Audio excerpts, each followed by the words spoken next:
وأنا وناكسن dadweynaha Soomaaliyeed meel walba iyo goob walba aad naga daawanaysaan waa barnaamij gaar ah oo Somali TV Seattle Washington ugu tala gashay dhacdooyinka soo ziyaadaya toddobaadyada iyo waliba bilahan aan foodo aynu ku guda jirno iyo waliba toddobaadyada foodo nagu soo haya maxay tahay waxa kaga gudboon Soomaalida ku dhaqan guud ahaan dalka Mareykanka gaar ahaan magaalada Seattle Washington arrinka ayaan waxaanu kala fariisanay sida arkaysaan madaxa Somali Community Seattle Washington Sara Bashir Farax oo iyadu aan wax ka weydiin doono bal sida ay bulshada Soomaaliyeed iyo waxa ay la tahay iyagu markaa inay waxa ay la gudboon in iyagu markaa ay ku dhaqaaqaan ama ay sameeyaan waa Sara soo dhawow assalaamu calaykum waa mahadsantiin Somali TV xabeeb waa mahadsantiin magacayga waa Sara Bashir Farax waa tahay Sara waa madaxa Somali Community Seattle Washington Soomaalida ku dhaqan magaalada Seattle Washington toddobaadyaddan waa toddobaadyo aad iyo aad u kulul maxaad kula talinaysaa inay sameeyaan ama la gudboon maadaama aad tahay madaxa Somali Community runtii horta aad baa u mahadsantihiin waxaan jeclaan lahayn haddaan reer Washington State reer Seattle haddaan nahay iyo nawaaxigeeda dhan waxaan jeclaan lahayn Soomaalidan waqtigan waqti aad u xasaasi ah tahay marka in is wada ilaalino in is garabsano in is la wada shaqeyno in is ogaano horta runtii marxaladda hadda jirto markaas waxyaalo badan baa soo baxo marba wax baa soo baxo markaan midaan hadda ay joogto midaan aad u jeed Soomaalideena horta badanaa kulli waa wada citizen sharciyada wada haystaan dadka aan sharciyada haysaninna waxa laga yaabaa inay work permit adduun ay wada haystaan saasoo kale waxa la gudboon in ay ama community-ga la soo xiriiraan looyiriintooda ay la xiriiraan qaarkooda sharciyadoodana ee markasta ay wataan is ilaaliyaan runtii horta waxa jira dad badan oo waqtigan markii la gaaro dadka ay dadka faa'iideystaan waxa jira dumar badan dad waayeel ah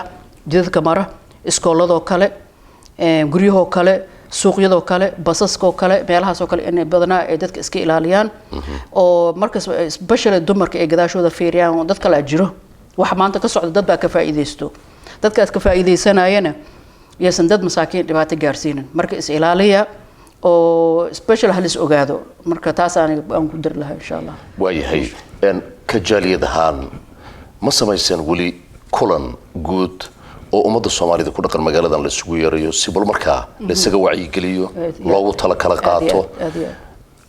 wali ma samaysan ku tala jirtaa horta runtii waxa jirto hadda group dhan anagoo dhan isku wada nimid oo community-yaasha ah iyo leader-yaashana waa isku wada yimaadeen meetingada wada qabsanay waa ku wada jirnaa press release la sameyn doona insha Allah haduu Ilaahay weegan soo socdo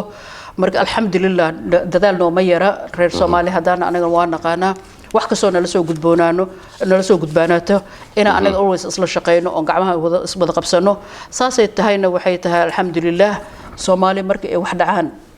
aad ay soo daryeelaan ay iskaga warqabaan marka alxamdulillah waxaan dhihi yes insha Allah inna waa soo wadnaa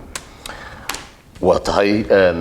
Sara madaxa Somali Community Seattle Washington iyo taas wahayd waan wax ka weydiinay Soomaalida ku dhaqan magaalada Seattle Washington iyo waliba dhacdooyinkan foodo nagu soo haya mana la soo gudboonay toddobaadyada oo runtii aan dhihi karo waa mararkii ugu adkayd magaalada Seattle Washington